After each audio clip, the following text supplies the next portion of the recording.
Cinema ಗೆದ್ರೆ ಆ ಸಿನಿಮಾವನ್ನ ಮಾಡಿದಂತಹ ಚಿತ್ರತಂಡಕ್ಕೆ ಎಷ್ಟು ಖುಷಿಯಾಗುತ್ತೋ ಅದರ ಡಬಲ್ ಸಂತೋಷ ಪ್ರೇಕ್ಷಕರಿಗೆ ಇದ್ದೇ ಇರುತ್ತೆ. ಆ ಪ್ರೇಕ್ಷಕರಿಗೆ ಆ ಖುಷಿ ಕೊಟ್ಟ ಒಂದು ಹೊಸ ರುಚಿ ಕೊಟ್ಟಿರುವಂತ ಖುಷಿಯಲ್ಲಿ ಚೆಫ್ ಚಿದಂಬರ ಇದ್ದಾರೆ. ಅನಿರುದ್ಧ್ ಸರ್ ಅವರನ್ನ ಮಾತಾಡಿಸ್ತಾ ಹೋಗ್ತೀನಿ.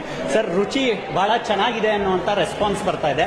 ನಿಮ್ಮ ಫಸ್ಟ್ ರಿವ್ಯೂ ಹೇಳ್ತೀನಿ. ಬಹಳ ಸಂತೋಷ ಇದೆ ನನಗೆ. ಯಾಕಂತಂದ್ರೆ ನಾನು ಎಲ್ಲ ನನ್ನ ಸಂದರ್ಶನಗಳಲ್ಲೂ ನಾನು ಹೇಳ್ಕೊಂಡೇ ಬಂದಿದ್ದೀನಿ, ಇದು ವಿನೂತನ, ವಿಭಿನ್ನ, ವಿಶಿಷ್ಟವಾದಂತಹ ಒಂದು ಪ್ರಯತ್ನ. ಬಹುಶಃ ನಮ್ಮ ಕನ್ನಡ ಚಿತ್ರರಂಗದಲ್ಲಿ ಈ ತರದ ಒಂದು ಪ್ರಯತ್ನ ಆಗಿಲ್ಲ ಅಂತ. ಆದರೆ ನಾನು ಹೇಳೋದಕ್ಕೂ ಇವತ್ತು ನಮ್ಮ ಪ್ರೇಕ್ಷಕರೇ, ನಮ್ಮ ವೀಕ್ಷಕರೇ ಹೇಳ್ತಿರೋದಕ್ಕೂ ಅದು ನಾನೇನು ಹೇಳ್ತಾ ಇದ್ನೋ ಇವತ್ತು ಅದನ್ನು ಅವರು ಹೇಳ್ತಾ ಇದ್ದಾರೆ. ಪ್ರತಿಯೊಬ್ಬರು ಅದನ್ನೇ ಹೇಳ್ತಾ ಇದ್ದಾರೆ. ಬಹುಶಃ ಈ ಥರದ ಒಂದು ಚಿತ್ರ ನಮ್ಮ ಕನ್ನಡ ಚಿತ್ರರಂಗದಲ್ಲಿ ಬಂದಿಲ್ಲ. ಹಾಗಾಗಿ ಅವ್ರು ಎಷ್ಟು ಖುಷಿ ಪಡ್ತಿದ್ದಾರೆ, ಆ ಖುಷಿ ನೋಡಿ ನನಗೆ ಬಹಳ ಸಂತೋಷ ಇದೆ. ಬಹಳ ಒಂದು ಹಾರ್ಟ್ ಟಚಿಂಗ್ ಮೂಮೆಂಟು. ಚಿತ್ರತಂಡ ಪ್ರಮೋಷನ್ ಪ್ಲಾನ್ಗಳನ್ನ ತುಂಬಾ ಚೆನ್ನಾಗಿ ಮಾಡ್ಕೊಂಡಿತ್ತು. ಎಲ್ರಿಗೂ ಕೂಡ ಬಾಕ್ಸ್ ಕೊಟ್ಟು ತಲೆಗೆ ಹುಳ ಬಿಟ್ಟಿತ್ತು. ಭಾರತೀಯಮ್ಮ ಆ ಪ್ರಮೋಷನ್ಗಳಲ್ಲಿ ಭಾಗಿಯಾಗ್ತಾ ಇದ್ದಾರೆ ಈ ಇಳಿ ವಯಸ್ಸಿನಲ್ಲಿ. ಆ ಕ್ಷಣ ಹೇಗನ್ನಿಸ್ತು ನಿಮಗೆ? ಅವ್ರು ನಮ್ಮೆಲ್ರಿಗಿಂತನೂ ಅವರು ಯಂಗ್ ರೀ. ಅವರು ಅಲ್ಲ, ಅವ್ರಿಗೆ ನನ್ನ ಮೇಲಿರ್ತಕ್ಕಂಥ ಒಂದು ಪ್ರೀತಿ. ಹಾಗಾಗಿ ನಾನೇನೇ ಕೇಳಿದ್ರು ಕೂಡ ಅವರು ನನಗೋಸ್ಕರ ಅವರು ಅದನ್ನ ಮಾಡಿದ್ರು. ಜೊತೆಗೆ ಈ ಒಂದು ನೀವು ಹೇಳಿದಾಗೆ ಎಲ್ಲ ಪ್ರೋಮೋಸ್ ನಾನು ತೋರಿಸಿದ್ದೆ ಅವರಿಗೆ.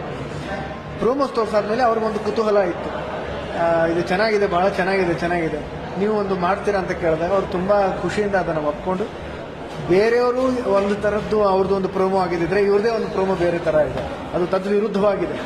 ಅಂದರೆ ಎಲ್ಲರೂ ಅದನ್ನು ಬಾಕ್ಸ್ ಓಪನ್ ಮಾಡಿದಾಗ ಎಲ್ರಿಗೂ ಅದು ಶಾಕ್ ಆಗುತ್ತೆ, ಏನು ಯಾವ ಥರದ ಬಿರಿಯಾನಿ ಅಂತ. ಆದರೆ ಇವರು ಶೆಫ್ ಚಿದಂಬರಂ ತಾಯಿಯಾಗಿ ಖುಷಿ ಪಡ್ತಾರೆ. ನನ್ನ ಮಗ ಇವತ್ತು ನನ್ನ ಹೆಸರು ಉಳಿಸ್ದ ಅಂತ. ಇದು ಕೂಡ ಒಂದು ವಿಶಿಷ್ಟವಾಗಿತ್ತು. ಈ ಒಂದು ಪರಿಕಲ್ಪನೆ ಬಹಳ ಸಂತೋಷ. ಸರ್, ನಿಮ್ಮ ಕೆರಿಯರ್ ನೋಡಿದಾಗ ನಿಜಕ್ಕೂ ಖುಷಿ ಆಗುತ್ತೆ. TV audience, larger audience, cinema audience ಎರಡನ್ನೂ ಬ್ಯಾಲೆನ್ಸ್ ಮಾಡ್ತಾ ಇದ್ದೀರಾ.